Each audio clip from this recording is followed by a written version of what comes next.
What's up? What's up, yo? What's up? Man, got another preseason slate here. Having me some water. Just got off work. Man, I gotta go back to work early today, so I'll be pulling off at 12. And any news and notes that I get throughout the day, I would update my comment section like I normally do. We got a showdown slate today. So we just got one game. It's a lot of choky plays, but we gotta find some way to differentiate ourselves. Today, no, you know what I want to say. Throughout the industry, a lot of people love to play DraftKings, but FanDuel, I believe there's an edge to be had over there. Okay, so keep that in mind. Now, some of these players that I'm going to give you today are going to be very, very chalky. We have 3 preseason games instead of 4. All right, only people who have 4 is Pittsburgh Steelers and the Dallas Cowboys, because they played in the Hall of Fame game, which allows us to have 18 regular season weeks with 17 games. So it's going to be interesting this season, and that leads me to, where do we get the dress rehearsal games? And normally the dress rehearsals fall on like the 3rd week when there's 4 preseason weeks. So I would guess it would be like for some teams or certain teams or whatever, or most teams, it would be week 2 because we only have 3 preseason games. But it's remained to be seen. Now, keep in mind, you're going to have to use Twitter, Google searches, whatever the case may be. And you can use the search bar on Twitter as a Google search. As a search. And you need to search these players all day long, training camps, type their names in, see what's going on. And like I said, I have a Twitter list, for preseason, and I have a Twitter list for the regular season, whatever the case may be. But use that search bar, man. You gotta dig in there. You gotta find the news, because there's a lot of chalky players that are gonna be higher on. You know what I'm saying? And like I said, between DraftKings and FanDuel for preseason, I think DraftKings players are more sharper, so you can probably find an edge over there on FanDuel. All right.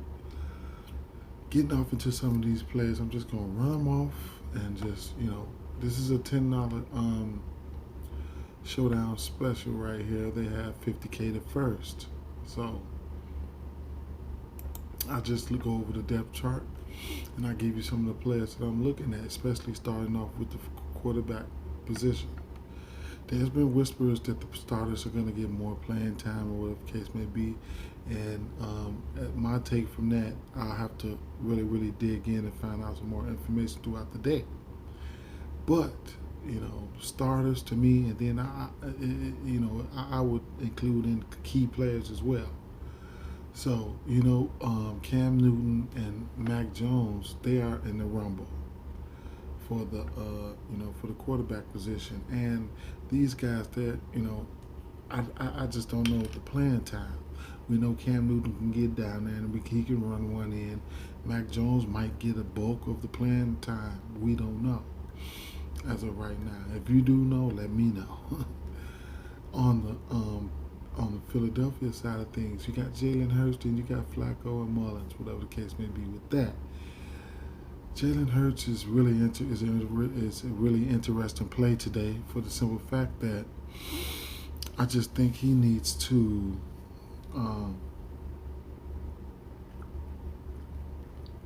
excuse me, I take a drink.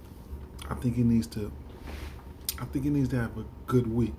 We know he has the rushing upside, and we would like to see him hook up with a few more receivers and a few more pass in the passing game. So, out of the 3 between Cam Newton, Mac Jones, and Jalen Hurts, I think I probably would be leaning towards Mac Jones, but I don't know. I think I'm just gonna only play 2 lineups, and I'm not even gonna stress about it. We got tons of games coming up. For the running back position, I would imagine on the New England side that you got your Damian Harris, your Sonny Michel, and your James White. These guys are solidified. Then you got somebody like Ramondre Stevenson, J.J. Taylor. These two guys that I've been looking at. Okay, we know Stevenson ripped one off, and that's fine. A very big run. That bolstered his stats and whatever the case may be. J.J. Taylor, he got some work. You know what I'm saying? And then he gets some passing down work. Stevenson can catch the ball as well. So, we know Stevenson is going to be very, very, very, very chalky. And on DraftKings, it's full point PPR. So, Taylor, he could come in and, steal the show. So, those two guys, I'm looking at those two guys. Like I say, with your Sony Michel's and James White and the Damian Harris's, anybody at any given time can rip one off. So, we need some news. On the Philly side of things, you got Miles Sanders, Boston Scott, Kenneth Gainwell, Jordan Howard, Hundley, and Holyfield. Hundley might be a little banged up, so that's something we need to keep an eye out on. Moving to the top, you got Miles Sanders. I don't think he played last game, so he might be looking to get some reps in. But Boston Scott, he might not play a lot, but he's solidified along with Miles Sanders being solidified. Kenneth Gainwell is going to be pretty chalky, and we know what we have in Jordan Howard. All right, so Kenneth Gainwell is somebody who can carry the torch in your lineups, but keep in mind that he's going to be very high on, and rightfully so. So he's somebody that's on my radar. Excuse me. They released Kerryon Johnson, and that's for the wide receivers.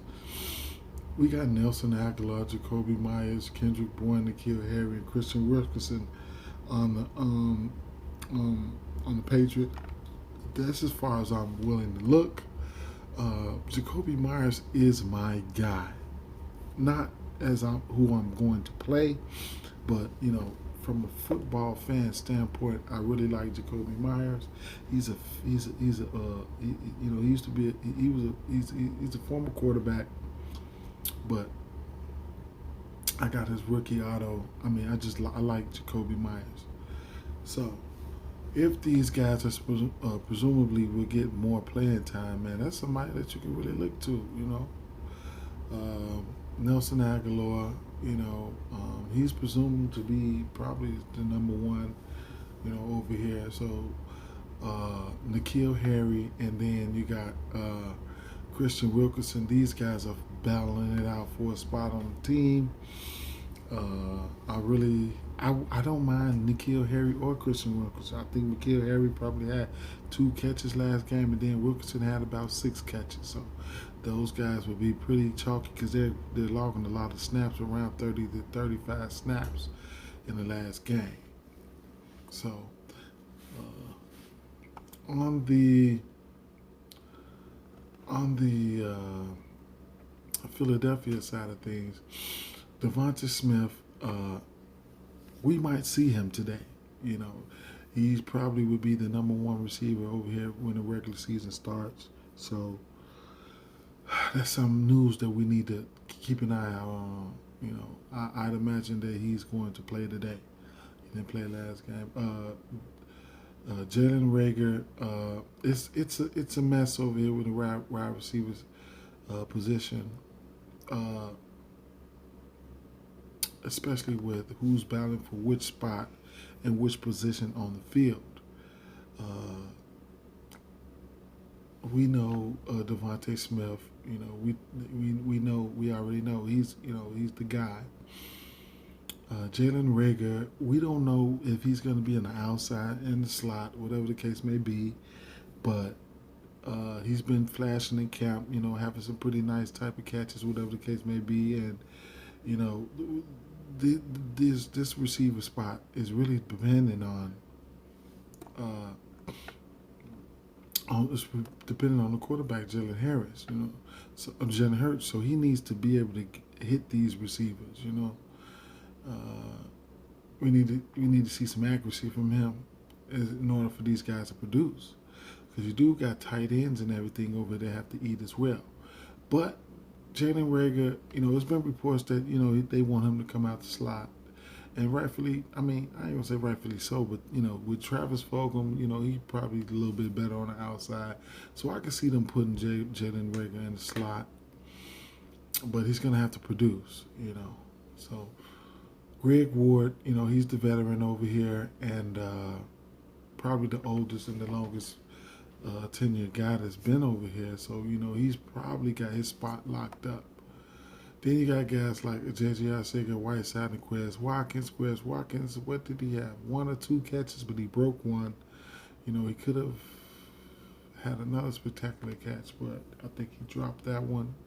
So Quez Watkins is somebody that you can look at as well.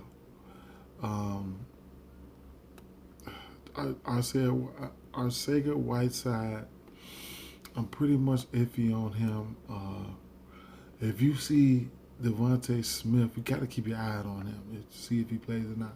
If he doesn't play tonight, I think I like Quez Watkins a little bit more, because somebody's playing time is going to get axed, especially if the Stars are projected to get more run. So keep an eye out on that situation. All right. As for the tight ends, Dallas Goedert, Zach Ertz. I think Zach Ertz is in that number 1 position right now. But the sets that they're going to be having that they have to run, and then these guys will probably get equal opportunity in Dallas Goedert and Zach Ertz. These are probably the only 2 tight ends that I would even look at on this side of the ball. And on the New England side, you got Hunter Henry and Jonnu Smith is banged up. All right. Got to watch the stat. Got to check the status on Matt Lacoste. And then Devin Asiati, as of right now, is the chalk over there, leaning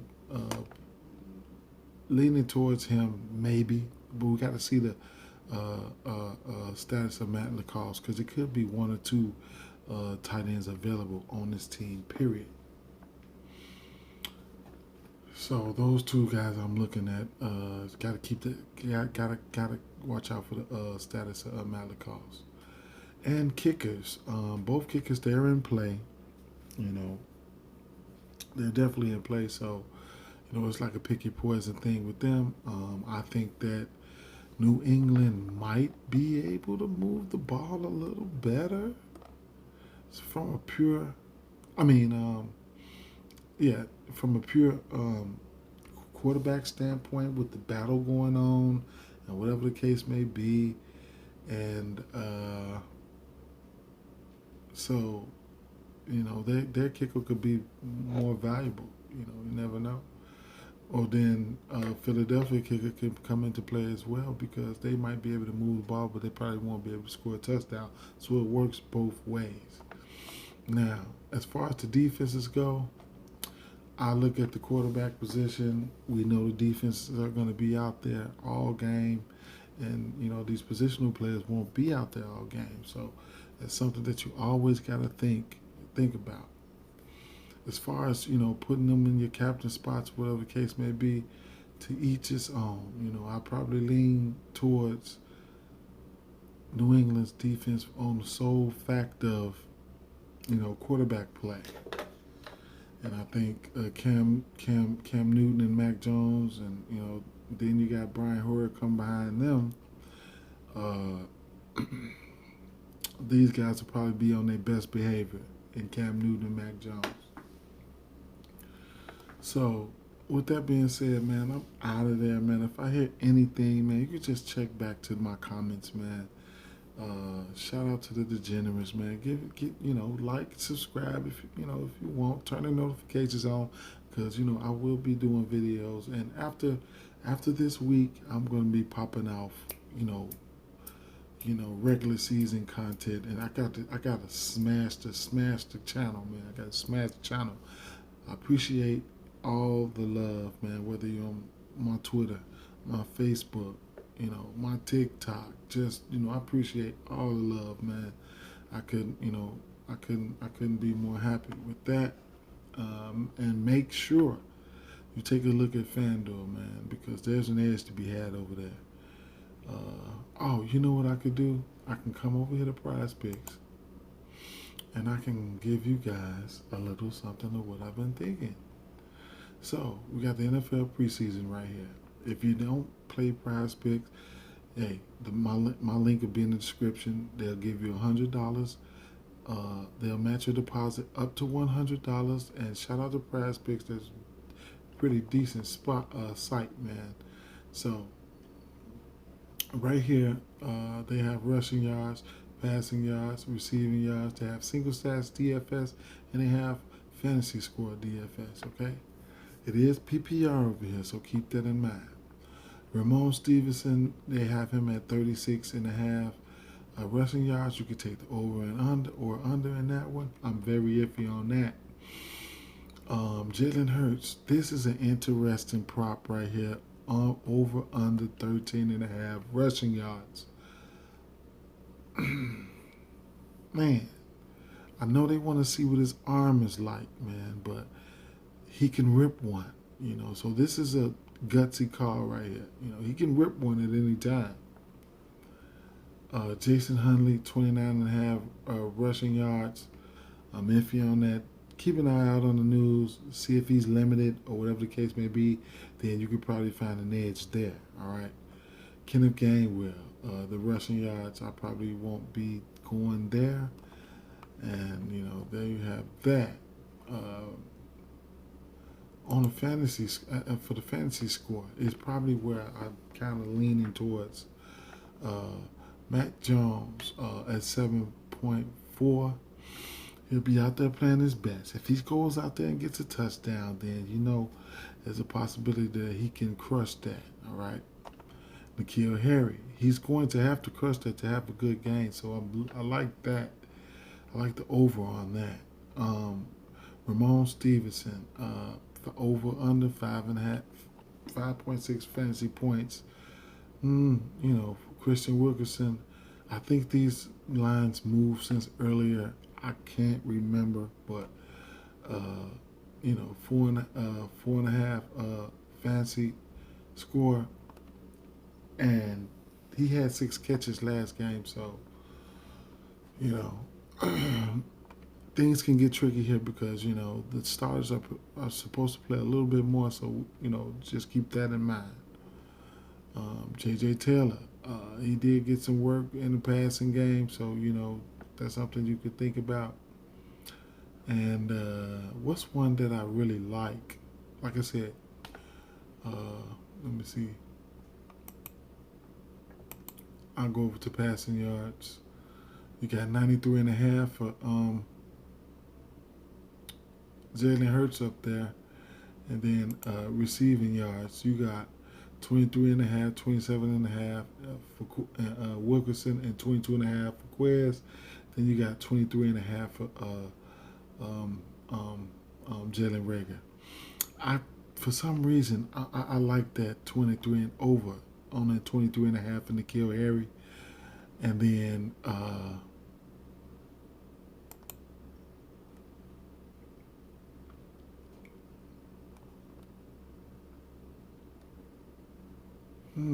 where did I see that?